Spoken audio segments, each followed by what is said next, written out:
साथियों, मैं हूं आपका दोस्त चंद्रभूषण तिवारी और आज हम बात करने जा रहे हैं बिटकॉइन के बारे में। बिटकॉइन में 50% की गिरावट हुई है। क्या अभी बिटकॉइन खरीदना सही रहेगा या इससे दूर रहें? तो आइए इसके बारे में विस्तार से चर्चा करते हैं।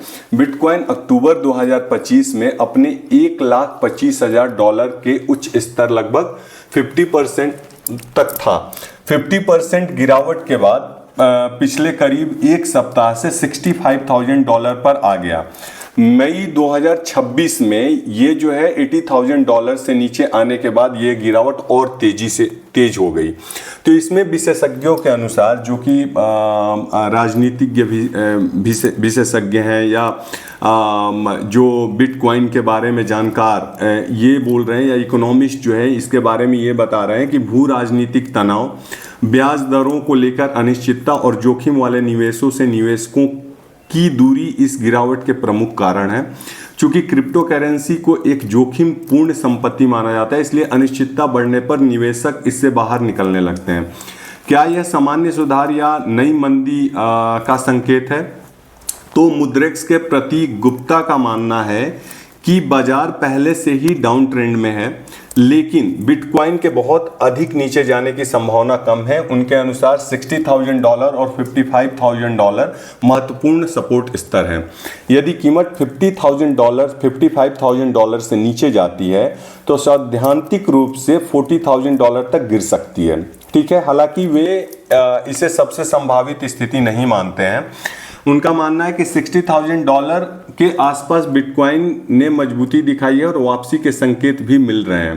तो जैसे कि अब दूसरे विशेषज्ञ हैं जो कि बिटगेट के CEO ग्रेसी चेन लंबी अवधि में बिटकॉइन को लेकर सकारात्मक हैं, लेकिन उनका कहना है कि निकट भविष्य में कीमत $50,000 तक भी गिर सकती है। उनके अनुसार संस्थागत निवेश, इंस्टीट्यूशनल कैपिटल बढ़ने से बाजार का व्यवहार पहले की तुलना में कम अनुमानित हो गया है। तेजी बुलिश वाले निवेशक लंबी अवधि में क्रिप्टो अपनाने की बढ़ती प्रवृत्ति पर भरोसा कर रहे हैं।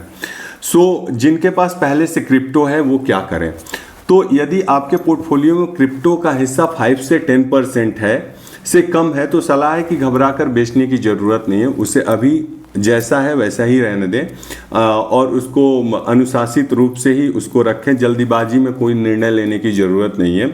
लेकिन यदि पिछले वर्षों में क्रिप्टो का हिस्सा बढ़ाकर आपने अपने पोर्टफोलियो में 20 से 30% अगर कर रखा है तो कुछ मुनाफा बुक करें और इसके बाद 10 से 15% जो है वो आप रख सकते हैं अपने पोर्टफोलियो एलोकेशन में।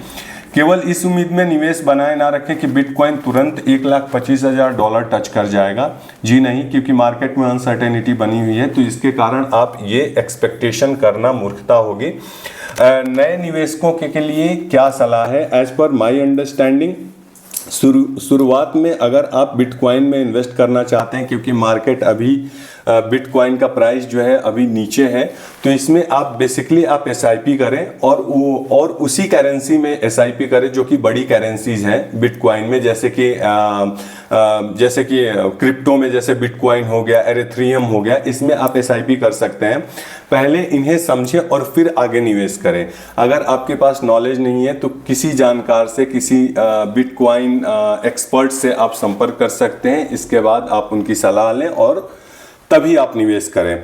केवल उतना ही निवेश करें जिसका आप जोखिम बर्दाश्त कर सकते हैं, सह सकते हैं। अगर आप ज़्यादा निवेश कर रहे हैं और इस लालच में कि बिटकॉइन फिर आगे बहुत ही अच्छा परफॉर्म करेगा, तो इसकी जरूर परफॉर्म तो जरूर करेगा, पर ये कोई निर्धारित नहीं है कि कब तक ये परफॉर्म करेगा। ठीक है, तो SIP में आपको इन्वेस्ट करना बेटर रहेगा, जिसमें कि आपको एवरेजिंग का फायदा मिलेगा।